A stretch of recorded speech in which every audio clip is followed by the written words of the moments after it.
Hi friends, అందరికీ నమస్కారం. ప్రస్తుతం దేశం అంతా మాట్లాడుకుంటున్న అంశం కాక్రోచ్ జనతా పార్టీ.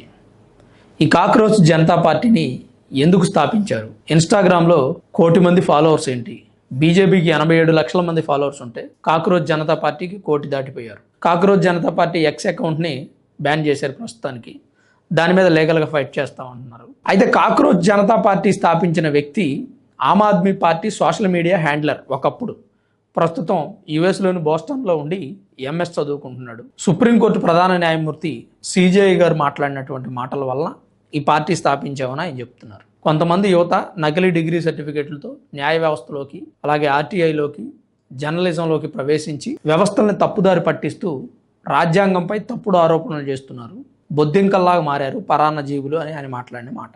తర్వాత ఆయన దీని మీద వివరణ కూడా ఇచ్చారు. నేను చెప్పింది కేవలం దొంగ డిగ్రీ సర్టిఫికేట్లతో వ్యవస్థల్లోకి ప్రవేశిస్తున్న వ్యక్తుల గురించి, దేశంలో ఉన్న అందరి యువత గురించి మాట్లాడలేదు ఆయన వివరణ ఇచ్చారు. ఆయన వివరణ ఇచ్చినా మేము ఈ పార్టీని స్థాపించాం అని చెప్పి వీళ్ళు అంటున్నారు. ఇప్పటికే బొద్దింకల్లాగా రెడీ అయ్యి యువత సోషల్ యాక్టివిటీస్ చేయడం, లేదంటే సోషల్ మీడియాలో కూడా ఏఐ వీడియోస్తో బొద్దింకకు సంబంధించినటువంటి వీడియోలను రిలీజ్ చేయడం చేస్తుంది. ప్రస్తుతానికైతే ఈ సిజేపీ పార్టీ సోషల్ మీడియాకే పరిమితమైంది. ఎందుకంటే ప్రస్తుతం యువత సోషల్ మీడియాలో ఉన్నంత యాక్టివ్గా బయట ప్రపంచంలో లేరు. యూత్ ఇన్స్టాగ్రామ్కి, ఫేస్బుక్కి, యూట్యూబ్కి, ఎక్స్కి పరిమితం అయిపోయారు. సో యువత మైండ్ సోషల్ మీడియా ప్లాట్ఫామ్స్లో ఉంది కాబట్టి సోషల్ మీడియా ప్లాట్ఫామ్ని వేదికగా చేసుకుని సిజేపీ పార్టీని స్థాపించారు. ఇప్పుడు బీజేపీ పార్టీ అధికారంలో ఉంది కాబట్టి ఆ పార్టీని ప్రశ్నించడానికి, ఆ పార్టీ అధికారాన్ని దెబ్బతీయడానికి సిజేపీ పార్టీ ప్రయత్నం చేస్తోందని రాజకీయ విశ్లేషకులు వారి అభిప్రాయాన్ని తెలియజేస్తున్నారు. అయితే అసలు సిజేపీ పార్టీ బీజేపీ పార్టీకి ఎఫెక్ట్ అవుతుందా అనేది మనం ఒకసారి చూద్దాం. మేబీ అవ్వచ్చు. ఎందుకంటే సిజేపీ పార్టీ అనేది ఒక యువత సముదాయం నుంచి పుట్టుకొచ్చినటువంటి పార్టీ కాదు. ఆమ్ ఆద్మీ పార్టీ నుంచి వచ్చినటువంటి సోషల్ మీడియా హ్యాండ్లర్ స్థాపించిన పార్టీ. ఇప్పటికే టీఎంసీ, కాంగ్రెస్ పార్టీ, ఆమ్ ఆద్మీ పార్టీ నేతలంతా కూడా సిజేపీ పార్టీలో సభ్యత్వం తీసుకున్నారు. దాంతోపాటు ఈ ఉన్నటువంటి ప్రత్యర్థి పార్టీలు ఏవైతే ఉన్నాయో అవి బీజేపీ పార్టీని ప్రశ్నించడంలో కానీ, లేదా దేశ ప్రజలకు అనుకూలమైనటువంటి వారి ఆలోచనలతో ఏకీభవించేటువంటి నిర్ణయాలు తీసుకోలేని పరిస్థితిలో ప్రత్యర్థి పార్టీలు ఉన్నాయని చెప్పడంలో ఎలాంటి సందేహం లేదు. ఎగ్జాంపుల్ కాంగ్రెస్ పార్టీ వ్యక్తులు మాట్లాడుతున్న మాటలు. టీఎంసీ పార్టీని చూసాం మనం. డిఎంకే పార్టీ సిచ్యువేషన్ ఏంటో మనందరికీ తెలుసు. వీళ్ళందరి ఆలోచనలు అంటే ప్రజెంట్ డిఎంకే పార్టీ ఇండియా కూటమి నుంచి తప్పుకుంది. ఇండియా అలయన్స్లో లేం మేమని చెప్పి వాళ్ళు ప్రకటించడం జరిగింది. ఈ ఇండియా అలయన్స్లో ఉన్నటువంటి పార్టీల యొక్క సిద్ధాంతం ఏంటి? Left wing ideology. CJP party ideology కూడా అదే. వాళ్ళు చెబుతున్నటువంటి మాటలు ఏంటంటే ముఖ్యంగా సుప్రీంకోర్టు నుంచి లేదా కోర్టుల నుంచి, న్యాయ వ్యవస్థల నుంచి రిటైర్ అయినటువంటి వ్యక్తుల్ని తీసుకొచ్చి రాజకీయ పదవులు ఇవ్వకూడదు, అదొక పాయింట్. మహిళలకు 50% రిజర్వేషన్స్ ఇవ్వాలి అంట. మహిళలకు 34% రిజర్వేషన్స్ ఇస్తాను అంటేనే ప్రత్యర్థి పార్టీలు ఒప్పుకోలేదు మన పార్లమెంట్లో. మరి 50% రిజర్వేషన్స్ ఇవ్వాలి అని చెప్పి డిమాండ్ చేస్తున్న వాళ్ళు ఇండియా కూటమి వాళ్ళే కదా వీళ్ళు. ఇప్పుడు ఈ సిజేపీ పార్టీ ఆలోచనలు ఎలా ఉన్నాయి? ఇండియా కూటమి ఆలోచనలాగే ఉన్నాయి. ఎందుకంటే ఆమ్ ఆద్మీ పార్టీ కూడా ఇండియా కూటమిలో భాగం కాబట్టి అది బయటకు వచ్చిన తర్వాత ఇప్పుడు అక్కడి నుంచి సోషల్ మీడియా హ్యాండ్లర్గా వర్క్ చేసిన వ్యక్తి, వాలంటీర్ అనుకోండి, అతను ఇప్పుడు ఈ సిజేపీ పార్టీ స్థాపించాడు. వీళ్ళు బీజేపీ పార్టీకి పోటీ ఇస్తాను అని అంటున్నారు. బీజేపీ పార్టీకి పోటీ ఇవ్వడం అంటే ఎక్స్ వేదికను బ్యాన్ చేయడానికి కారణాలు ఏంటి ఒకసారి మనం చూద్దాం. నేపాల్ తరహా జంజీ ఉద్యమాన్ని లేపేసి అవగాహన లేనటువంటి వ్యక్తులంతా కూడా ఒక సముదాయంగా తయారయ్యి వాళ్ళంతా ప్రభుత్వం మీద వ్యతిరేక నినాదాలు చేసి జంజీ ఉద్యమాన్ని రెచ్చగొట్టి దేశంలో అల్లకల్లోలాలు సృష్టించి దేశంలో ఆర్థిక సంక్షోభం, రాజకీయ సంక్షోభం సృష్టించిన తర్వాత ఈ దేశాన్ని స్థిరంగా కాపాడగలిగేటువంటి అంత బలమైన పార్టీ మన దేశంలో ఉందా ఒకసారి మనం చెక్ చేసుకోవాలి. యువత నడుపుతారు కదా అంటారు. నేపాల్లో యువత నడిపారు, కానీ ఏమైంది? ఈరోజు నేపాల్కి బ్యాలెన్స్ అధికారంలోకి వచ్చిన తర్వాత కూడా అతని మీద కూడా వ్యతిరేకత వస్తుంది. అంటే ఓవరాల్గా మనం ఈ అంశంలో గుర్తించాల్సింది ఏంటంటే దేశంలో ఉన్న ప్రతి వ్యక్తిని సాటిస్ఫై చేయడం ఏ రాజకీయ పార్టీ వల్ల కాదు. ఈవెన్ ఇండియా కూటమిలో ఉన్నటువంటి నేతలు లేదా పార్టీలు అధికారంలోకి వచ్చినా కానీ ఆ పని చెయ్యలేవు. అలాగే 100% నిరుద్యోగాన్ని నిర్మూలించగలిగే శక్తి దేశంలో ఏ పార్టీకి లేదు. 50-60 సంవత్సరాలు కాంగ్రెస్ పార్టీ దేశాన్ని పరిపాలించింది. దేశంలో ఏం మార్పు తీసుకురాగలిగింది? ఎంత మేరకు వాళ్ళు నిరుద్యోగాన్ని నిర్మూలించడంలో సక్సెస్ అయ్యారు, ఉపాధి ఉద్యోగ అవకాశాలు కల్పించడంలో సక్సెస్ అయ్యారు? ఈ పాయింట్ని ఒకసారి మనం చెక్ చేసుకోవాల్సిన అవసరం ఉంది. గుడ్డి కన్నా మెల్ల మేలు అన్నట్టుగా గుడ్డి రాజకీయ నాయకుల కన్నా మెల్ల ఉన్నటువంటి రాజకీయ నాయకులే కొంతమేర బెటర్ అని అనిపించుకోవాల్సిన పరిస్థితి వచ్చింది చివరికి. బీజేపీ పార్టీ అద్భుతంగా పరిపాలిస్తుందని నేను చెప్పను, కానీ గత ప్రభుత్వాల మీద కాస్త బెటర్. ఎందుకంటే మనం ఆర్థికంగా బలపడాం, రక్షణ రంగంలో బలపడాం, రాజకీయంగా బలపడాం, ప్రపంచ దేశాలతో స్నేహం చేస్తున్నాం, ప్రపంచ దేశాలు మన దేశంలో ఇన్వెస్ట్మెంట్లు పెట్టడానికి ముందుకొస్తున్నాయి. గ్లోబల్ క్రైసిస్ ఉన్న నేపథ్యంలో కూడా మన దేశానికి ఆ కాక ఇంకా తగలలేదు. మేబీ ఫ్యూచర్లో తగలవచ్చు. ఇప్పటికీ అన్ని దేశాలకి గ్లోబల్ క్రైసిస్ కాక తగిలింది, ఇజ్రాయెల్, అమెరికా, ఇరాన్ యుద్ధం నేపథ్యంలో. కానీ మన దాకా అది రాలేదు. అది రాకుండా కాపాడగలిగారు అంటే అది కాస్త కొంతవరకు రాజకీయ పార్టీ అయినటువంటి బీజేపీ పార్టీ ప్రభుత్వంలో ఉండటం వల్ల సాధ్యపడింది అని చాలామంది చెప్పినటువంటి అంశం. నేను చెప్పడమే కదా, ఎవరు చెప్పినా అర్థమవుతుంది. ఇకపోతే బీజేపీ పార్టీ మీద ఉన్నటువంటి మచ్చ ఏంటంటే మత రాజకీయాలు చేస్తుంది అని. మత రాజకీయాలు చేసి యువతని మతం మత్తులో ఉంచుతుందని. యువత మతం మత్తులో ఉండరు, మద్యం మత్తులో ఉండరు, ఉద్యోగం మత్తులో ఉండరు, అమ్మాయిల మత్తులో ఉండరు. యువత ఎప్పుడూ యాక్టివ్గానే ఉంటారు. యువత సరైన నిర్ణయం తీసుకున్నారు కాబట్టి ఈరోజు ప్రభుత్వంలో ఒక పార్టీ ఉండగలిగింది. యువత నిర్ణయాన్ని ప్రభుత్వం గౌరవించింది కాబట్టి మూడోసారి కూడా అధికారంలోకి వస్తుంది అనేది మనకు క్లియర్గా తెలుస్తున్నటువంటి అంశం. నేను మాట్లాడుతున్న మాట చాలామందికి బీజేపీ పార్టీకి ఫేవర్గా మాట్లాడినట్టు అనిపిస్తుంది. కానీ నేను ఉన్నటువంటి ఫ్యాక్ట్స్ చెప్పడానికే ట్రై చేస్తున్నాను. మూడోసారి కూడా అధికారంలోకి వచ్చిందంటే యువత నిద్రపోయారా ఓట్లు వేయకుండా? యువత ఓట్లు వేయటం వల్ల అధికారంలోకి వచ్చింది కదా. ఈరోజు బీజేపీ పార్టీ ప్రత్యర్థులే బీజేపీ పార్టీలోకి వెళ్ళిపోతున్నారు. ఈరోజు దేశ రాజకీయాల గురించి పూర్తి అవగాహన ఉన్నటువంటి నేతలే బీజేపీ పార్టీలో జాయిన్ అవుతూ ఉన్నారు. ఎగ్జాంపుల్కి మొన్నటి వరకు కేజ్రీవాల్ పార్టీలో ఉన్నటువంటి నేత, ఆయన దేశంలో యువత కంట్లో పడినటువంటి వ్యక్తి. యువత ఆయన్ని బాగా ఎంకరేజ్ చేశారు, మంచి మంచి పాయింట్స్ అడుగుతున్నారు అని చెప్పి మాట్లాడినటువంటి పరిస్థితి. ఆ వ్యక్తి బీజేపీ పార్టీలోకి వచ్చాడు. అంటే ఆయనకి దేశ రాజకీయాల గురించి ఐడియా లేదంటారా? లేదా బీజేపీ పార్టీ సిద్ధాంతం తెలియదంటారా? భావజాలం తెలియదంటారా? తెలుసు. కానీ ఆయన దేశ సేవ చేయాలి అనుకుంటే ఆయన చేతులు కట్టేయకుండా ఉండేటువంటి ఒక వ్యక్తి కావాలి. వారసత్వ రాజకీయాలను ఎంకరేజ్ చేయనటువంటి ఒక పార్టీ కావాలి. ప్రజల్లోకి బలంగా నేను వెళ్ళాలంటే ఏ వ్యక్తి దగ్గర ఉంటే వెళ్ళగలను అనేది ఆయన చెక్ చేసుకొని వెళ్ళిపోయారు. ఆయన గురించి మీ అందరికీ తెలుసు. ఈ మధ్యనే బీజేపీ పార్టీలో చేరినటువంటి రాఘవ్ చద్దా. మరి రాజకీయాల మీద పూర్తి అవగాహన ఉండి, దేశం మీద భక్తి ఉండి, దేశంలో జరుగుతున్న ప్రతి అంశం మీద కూలంకషంగా చర్చించుకొని సరైనటువంటి నిర్ణయం తీసుకున్నారని మీరు అనుకుంటున్నారా? లేదా ఆయన రాంగ్ స్టెప్ వేశారని మీరు అనుకుంటున్నారనేది తప్పకుండా కామెంట్ రూపంలో మీ అభిప్రాయాన్ని తెలియజేయండి. ఇక కాక్రోచ్ పార్టీ విషయానికి వస్తే, కాక్రోచ్ పార్టీ కేవలం బీజేపీ పార్టీని టార్గెట్ చేయడానికి పెట్టినటువంటి పార్టీయే.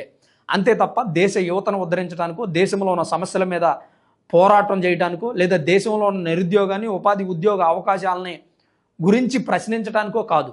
ఎందుకు నేను ఈ మాట క్లియర్గా చెప్తున్నాను అంటే, ఇప్పటికీ దేశంలో ఉన్నటువంటి నిరుద్యోగ యువత గురించి పోరాటం చేయాలి అంటే పబ్లిక్గా బయటకు వచ్చి చట్టసభల్లో మాట్లాడచ్చు. దేశంలోనే మరొక రాజకీయ పార్టీ పెట్టి ఎలాంటి ప్రలోభాలకు లొంగకుండా, ఇండియా కూటమి పార్టీలో జాయిన్ అవ్వకుండా, ఈ కాంగ్రెస్కి బీజేపీకి ఊడిగం చేయకుండా సపరేట్గా ఒక సిద్ధాంతంతో, ఒక భావజాలంతో బయటకు వచ్చి ప్రభుత్వాన్ని ప్రశ్నిస్తే, యువతనందరినీ ఆయన పార్టీలో చేర్చుకుంటే, పార్టీలో సభ్యత్వం తీసుకున్న తర్వాత ప్రస్తుతం ఉన్న ప్రభుత్వాన్ని, అపోజిషన్ని ప్రశ్నిస్తే ఆ పార్టీకి నిజంగా యువత మీద, దేశంలో ఉన్నటువంటి మౌలిక వసతుల మీద, దేశ ప్రజల మీద ప్రేమ ఉన్నట్టు, దేశాన్ని ఉద్ధరించడానికి పుట్టుకొచ్చినటువంటి పార్టీ. అంతేగాని కాంగ్రెస్ పార్టీ భావజాలంతోనో, లెఫ్ట్ వింగ్ ఐడియాలజీతోనో ఇండియా కూటమిలో కలిసినటువంటి ఒక వ్యక్తి, ఇప్పుడు బోస్టన్లో ఎంఎస్ చదువుకుంటున్నటువంటి వ్యక్తి సోషల్ మీడియాలో ఏదో ఒక పార్టీ పెట్టేసి యూత్ని నేను అడాప్ట్ చేసుకుంటాను, మేమందరం కలిసి ప్రభుత్వాన్ని ప్రశ్నిస్తాం, నా వెనక మీరు రండి, కోట్ల మంది నాకు ఫాలో అవ్వండి, నేను కొన్ని విషయాలు మీకు చెప్తాను అంటే దేశ యువతకు తెలియనటువంటి అంశం ఏమీ లేదు. మతం ఆధారంగా రాజకీయాలు చేస్తున్న బీజేపీ పార్టీ అని చెప్పి ప్రశ్నిస్తున్నటువంటి వ్యక్తులు, నేను ఒక పాయింట్ చెప్పదలుచుకున్నాను. మతం ఆధారంగా బీజేపీ పార్టీ ప్రశ్నిస్తుంది అని అంటున్నారు. బీజేపీ పార్టీలో ఎక్కడా కూడా మతం అనే పదం మనం చూడలేదు. కానీ నేరుగా మతం అనే పదం పెట్టుకొని మన మతం వ్యక్తులంతా మన పార్టీకే ఓటేయండి అని చెప్పిన పార్టీలు ఉన్నారు, నేతలు ఉన్నారు. కానీ వాళ్ళని ఎప్పుడు కూడా ఇది మత ప్రాతిపదికన నడిచే పార్టీ అని అనలేరు. కానీ బీజేపీ పార్టీని మాత్రం మత ప్రాతిపదికన నడిచే పార్టీ అని అంటారు. ఎందుకంటే దేశంలో మెజారిటీ పీపుల్ హిందువులు ఉన్నారు. అందులో ఆ ప్రభుత్వాన్ని నడిపే వ్యక్తుల్లో కూడా మెజారిటీ నాయకులు హిందువులు ఉన్నారు. ఏకంగా దేశ ప్రధాని కూడా నేను హిందువును అని చెప్పుకున్నారు. ఓకే, ఆయన హిందువు అని చెప్పుకోవటం కానీ, దేశంలో మెజారిటీ పీపుల్ హిందువులుగా ఉండటం కానీ, ఆ పార్టీలో ఉన్న నేతలు మెజారిటీగా హిందువులు ఉండటం కానీ పెద్ద సమస్య కాదు. కానీ వాళ్ళు ఎప్పుడైనా ఇతర మతాలకు వ్యతిరేకంగా మాట్లాడారా అనేదే పాయింట్ ఇక్కడ. నేను ఇప్పుడు చెప్పాను మీకు ఎగ్జాంపుల్. వేరే పార్టీలు పేర్లలోనే మతం ఉంటుంది, వాళ్ళు నేరుగా మన మతం వాళ్ళంతా మనకే ఓటేయండి అని చెప్తారు. కానీ బీజేపీ పార్టీ వాళ్ళు ఎక్కడా కూడా మన మతం వాళ్ళు మనకే ఓటేయండి, లేదా వేరే మతాన్ని బ్యాన్ చేయండి, లేదా వేరే మతాల గురించి తప్పుగా మాట్లాడడం, ఇలాంటి సందర్భాలు మనం ఎక్కడా చూస్తున్నాం. ప్రధాని నరేంద్ర మోదీ క్రిస్మస్ వస్తే ఢిల్లీలోని కేథడ్రల్ చర్చికి వెళ్ళి ప్రార్థనలు చేస్తారు, రంజాన్ వస్తే మసీదుకి వెళ్తారు. అలానే హిందువుల పండుగలు అయితే ఆయన బొట్టు పెట్టుకుని హిందువుల పండుగలను సెలబ్రేట్ చేసుకుంటారు. మరి మిగిలిన మతాల వాళ్ళు ఎన్నిసార్లు హిందూ ఆలయాలకు వచ్చారు, ఎన్నిసార్లు హిందువుల కోసం పూజలు చేశారు? ఎవరి దాకా ఎందుకు రాహుల్ గాంధీ గారిని తీసుకుందాం, అలాగే డిఎంకే పార్టీ స్టాలిన్ గారిని తీసుకుందాం, టీఎంసీ మమతా బెనర్జీ గారిని తీసుకుందాం. వీళ్ళంతా కూడా ఇండియా కూటమిలో భాగస్తులు కాబట్టి వీళ్ళేం మాట్లాడారు? సనాతన ధర్మాన్ని అంతం చేస్తా అన్నారు, హిందూ ధర్మాన్ని దేశం నుంచి తరిమి కొడతాం. నిన్నగాక మొన్న ఉదయనిధి స్టాలిన్ అదే మాట అన్నారు. అలాగే తమిళనాడులో అధికారంలోకి వచ్చినటువంటి టీవీకే చీఫ్ విజయ్ జోసెఫ్ నమస్కరించారు. ఆ టీవీకే పార్టీలో భాగమైనటువంటి ముస్తఫా ఎమ్మెల్యే సనాతన ధర్మాన్ని నిర్మూలించడానికి మేము పార్టీ పెట్టాం, నేను అందుకే ఈ పార్టీలో చేరాను అన్నారు. ఇంకా చాలామంది వ్యక్తులు. అలానే ఆదవ్ అర్జున్ అని చెప్పి టీవీకే పార్టీలో మంత్రి పదవి తీసుకున్నారు. ఆయన సనాతన ధర్మాన్ని నిర్మూలిస్తాను అని అంటున్నారు. రాహుల్ గాంధీ గారు ఎన్నోసార్లు చట్టసభల్లో సనాతన ధర్మాన్ని, హిందూ ధర్మాన్ని అంతం చేద్దామని చెప్పి పబ్లిక్గా మాట్లాడినటువంటి పరిస్థితి. మరి ఇన్ని రోజులు రాజకీయ ప్రస్థానంలో నరేంద్ర మోదీ కానీ, బీజేపీ పార్టీలో అమిత్ షా కానీ, లేదా ప్రముఖుల గురించి చెప్పండి, చిన్న చిన్న నాయకుల గురించి చెప్పొద్దు. ప్రముఖులు ఎవరైనా చట్టసభల్లో నిల్చొని మేము క్రైస్తవాన్ని, ఇస్లాంని అంతం చేస్తామని ఎప్పుడైనా మాట్లాడారా? మాట్లాడలేదు. కానీ వాళ్ళకు ఒక మతానికి సంబంధించినటువంటి పార్టీ అని ముద్ర వేశారు. దానికి కారణం ఏంటంటే వాళ్ళు ఉదయం లేచిన దగ్గర నుంచి దేశభక్తి, దేశంలో ఉన్న సంస్కృతి, సాంప్రదాయాలు, ఆచారాలు అని చెప్పి మాట్లాడడం వల్ల వాళ్ళని హిందూ మతానికి పరిమితం చేశారు. సో ఇది కాక్రోచ్ పార్టీ పుట్టుకొచ్చింది కేవలం దేశంలో ఉన్నటువంటి బీజేపీ పార్టీ యొక్క ప్రాధాన్యతను తగ్గించడానికి. బీజేపీ పార్టీ 2029 ఎన్నికల్లో కూడా భారీ మెజారిటీతో గెలుస్తుందేమో, దాన్ని కాస్తైనా దెబ్బ కొట్టాలనేటువంటి ప్రయత్నం. 3 సార్లుగా బీజేపీ పార్టీ అధికారంలోకి వస్తుంది. బీజేపీ పార్టీ రావడం వల్ల దేశంలో మార్పు వస్తుంది అనే అంశాన్ని వీళ్ళు జీర్ణించుకోలేకపోతున్నారు. ఇప్పటికే బీజేపీ పార్టీ యాంటీ మీడియా మొత్తం కూడా కాక్రోచ్ పార్టీని సపోర్ట్ చేస్తుంది. ఈవెన్ జర్నలిస్టులు కూడా ఈ సీజేపీ పార్టీలో సభ్యత్వం తీసుకున్నటువంటి పరిస్థితి. ఎవరు మోదీకి వ్యతిరేకంగా ఉన్నటువంటి మీడియా వాళ్ళు అందరూ కూడా ఈ కాక్రోచ్ పార్టీలో సభ్యత్వం తీసుకున్నారు. దేనికంటే ప్రశ్నిస్తారంట. ప్రశ్నించడం అంటే దేశాన్ని వ్యతిరేకించడం కాదు. దేశానికి ఉపయోగపడేటువంటి ఒక ప్రాజెక్ట్ వచ్చింది, దేశానికి ఉపయోగపడేటువంటి వ్యక్తి పెట్టుబడి పెడతా అన్నాడు అనుకోండి, వాళ్ళని టార్గెట్ చేయడమే ప్రశ్నించడం అనేది వీళ్ళ ఉద్దేశం. మరి సీజేపీ పార్టీ, కాక్రోచ్ పార్టీ మీద మీ అభిప్రాయం ఏంటి? సుప్రీంకోర్టు ప్రధాన న్యాయమూర్తి సూర్యకాంత్ వివరణ ఇచ్చిన తర్వాత కూడా సీజేపీ పార్టీని స్థాపించిన తర్వాత వాళ్ళ ఎజెండా ఏంటనేది మన అందరికీ అర్థమైపోయింది. ఇప్పటికే ఆ పార్టీ ఇండియా కూటమిలో భాగమైనటువంటి పార్టీ అనే విషయం అందరికీ తెలుస్తోంది. సోషల్ మీడియాకు మాత్రమే పరిమితం అవుతుందా, బయటకు వచ్చి యువతను ప్రభావితం చేస్తుందా అనేది ప్రస్తుతం మేజర్ పాయింట్. దాని మీద మీ అభిప్రాయం ఏంటనేది తప్పకుండా కామెంట్ రూపంలో రాయండి. అయితే సీజేపీ పార్టీని స్థాపించినటువంటి అభిజిత్ దీప్కే సాధారణమైన వ్యక్తి అయితే కాదు. ఆమ్ ఆద్మీ పార్టీలో సోషల్ మీడియా హ్యాండ్లర్గా పనిచేసినటువంటి వ్యక్తి. ఆమ్ ఆద్మీ పార్టీకి సంబంధించిన సోషల్ మీడియా ప్లాట్ఫామ్స్ అన్నీ కూడా అతనే లీడ్ చేస్తూ ఉన్నాడు. ఇప్పుడు ప్రజెంట్ లేడు, కానీ బయటికి వెళ్ళిపోయాడు. ఆ భావజాలం, రాజకీయాల్లో ఉన్నటువంటి తన ఎక్స్పీరియన్సు, దేశ రాజకీయాల మీద ఉన్నటువంటి అవగాహన, పట్టు, వాటి ద్వారా ఈ పార్టీని స్థాపించడం జరిగింది. ఇంతకుముందు ఇతని మీద అనేక సందర్భాల్లో కేసులు కూడా నమోదయ్యాయి. 2019లో లీగల్ రైట్స్ అబ్జర్వేటరీ పూణే పోలీసులు దీప్కేపై ఫిర్యాదు చేశారు.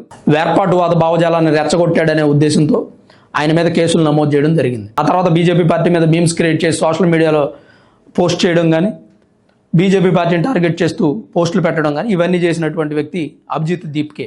ఇప్పుడు కాంగ్రెస్ పార్టీ వాళ్ళంతా కూడా ఆయనకి రెడ్ కార్పెట్ వేసి ఆహ్వానం పలుకుతూ ఉన్నారు. మీకు ఓవరాల్గా ఈ కాన్సెప్ట్ అర్థమైంది, దీని వెనక ఉన్నటువంటి కుట్ర ఏంటో మీకు తెలిసింది అని నేను అనుకుంటున్నాను. నా ద్వారా కొంతమంది యువత అయినా సరే గుర్తించగలిగితే చాలు దీని వెనక ఉన్నటువంటి కుట్ర. ఈ సీజేపీ పార్టీ స్థాపించబడింది దేశంలో ఉన్న యువత కోసమో, దేశంలో ఉన్న ప్రజల కోసమో, దేశం మీద ప్రేమ ఎక్కువ అయ్యాయితో కాదు. ఇండియా కూటమి భావజాలంతో ఏకీభవించి వాళ్ళు ఎట్లాగ బీజేపీ పార్టీని ఎదుర్కొనలేకపోతున్నారు. ఇండియా కూటమిలో యువత ప్రభావం తక్కువ ఉంది కాబట్టి యువతను లోబరుచుకొని దేశంలో ఒక అల్లకల్లోలం సృష్టించడానికి స్థాపించబడినటువంటిది సీజేపీ పార్టీ అని మనకు స్పష్టంగా అర్థమవుతుంది. మరి ఓవరాల్గా ఈ వీడియో మీద మీ అభిప్రాయం ఏంటి? సీజేపీ పార్టీ స్థాపించడం మీద మీ అభిప్రాయం ఏంటి? మీరేమనుకుంటున్నారనేది తప్పకుండా కామెంట్ రూపంలో రాయండి. అలానే వీడియో చూస్తున్న ప్రతి ఒక్కరు లైక్ చేయండి. ఇన్ఫర్మేటివ్గా అనిపిస్తే ఈ వీడియోని మరికొంతమందికి షేర్ చేయండి. చివరి వరకు ఈ వీడియో చూసిన మీ అందరికీ పేరు పేరున ప్రత్యేకించి ధన్యవాదాలు.